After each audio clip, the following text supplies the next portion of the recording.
As far as applications concerned, this is obviously historical for the family scheme. We've had 27,000 applications and 6,500 visas have been issued.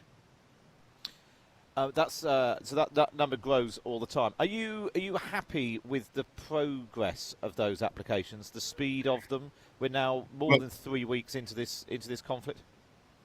no, I've not been happy with the speed of them, Matt, and I've said so publicly. But in the last week, we've made, I hope, very significant changes, which will dramatise this. And if you bear with me for a minute, I should just explain. So now, before, people had to go to a visa centre, and the government was criticised that visa centres were distances away, people had to queue, they weren't open the right hours, and all this sort of thing. So what's happened now, um, we're seeing the changes coming through now, is that people with Ukrainian passports will be able to apply online on their mobile phone, tablet, or well, anything that's connected up to the internet. And so something's come on the screen. Is that yours? Anyway, and they will download the form. By the way, the form is long and it's being abbreviated a lot. A shorter version will be online today, and we're forever looking ways to shorten it. They will download their passport, and then the only delay then comes for security checks. And my instructions from the Prime Minister was that he's very pleased for anyone to come here. This is not limited. Security checks are the only red line that he insisted on. But we've got that down to a way we expect within 24 hours. It may be more if we're overwhelmed. I'm hoping it will get less and less to have the security checks done. And then they get email back a PDF, which gives them the right to come to this country. So there will not be the visa delay. And if you bear with me a minute, I'll just explain for the people that don't have documentation, and many refugees don't. Yeah, that was going to be my next question. So yeah, go on. Then the visa centres, and we're opening more and much extended hours. Warsaw, for example, was open Sunday last week, which we had to get permission from the Polish authorities. They will be able to go there. They'll be treated properly because there won't be big queues of people. And for cases like that, we'll be able to deal with on an individual basis. So it's only been a few days, but I think we've made dramatic changes to that. And if we haven't, and if we still get stories of delays, then I'm sure you'll have me back on the programme, and so will many people, including select committees and Parliament, to explain. But we have changed it dramatically. Last week, there was a YouGov poll for the Times. It showed 7% of people were proud of the response in terms of the UK government response to helping Ukrainians. More than half of people thought that Priti Patel was deliberately trying to minimise the number of people coming. Is that the case? And are you proud of the response so far?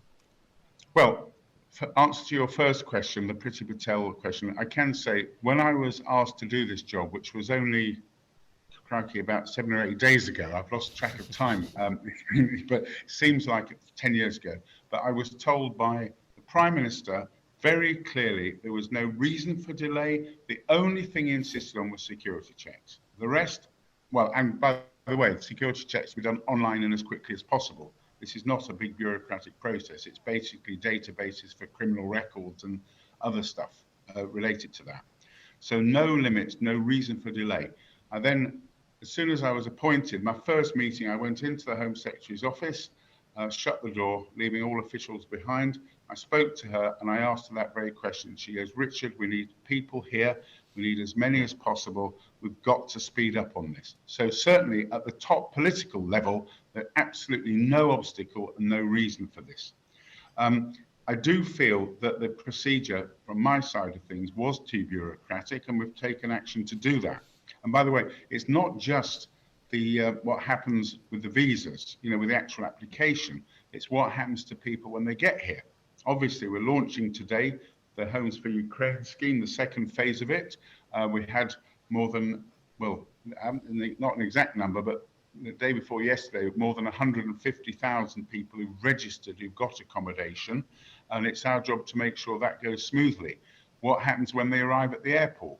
Make sure that in most places there'll be welcome centres, people with a welcome pack to the UK, things translated in Ukrainian, and all of the facilities that they need to go to the properties which are made available. So it's a long process. The visa bit is just the beginning bit. It's just the And beginning. That's good.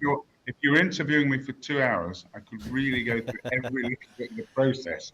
But you'll get bored. Your listeners will get bored. But really, we're looking at the whole thing here as a seamless process. It's not Home Office does this and that department does that. We have a big operation here with all of the departments integrated to do this, including education, jobs, and all this kind of thing.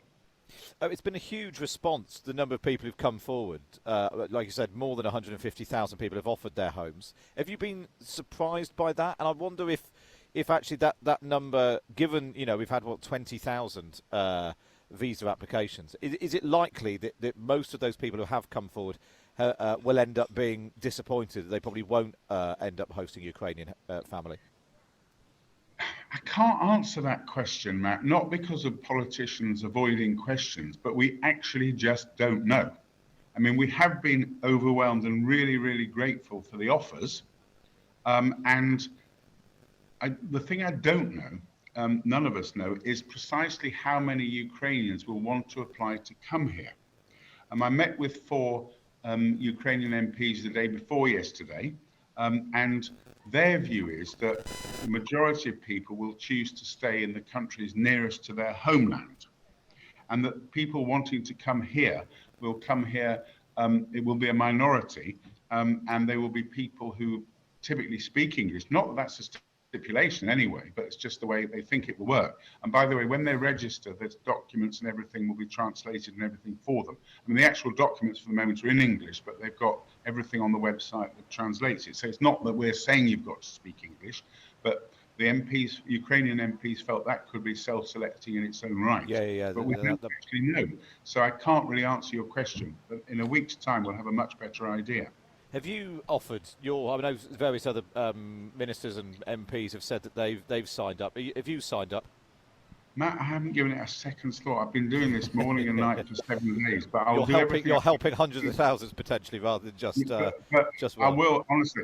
I mean, I was thinking of, could I rent a property? Because it's a bit difficult for me at home because my wife's occupation means that she deals with very sensitive issues to do with, I can't really go into it. But I was thinking of renting a property nearby and tons of stuff. I mean, so many people are doing things, but I've not had it on my mind. Yeah, but this is a really, really important matter.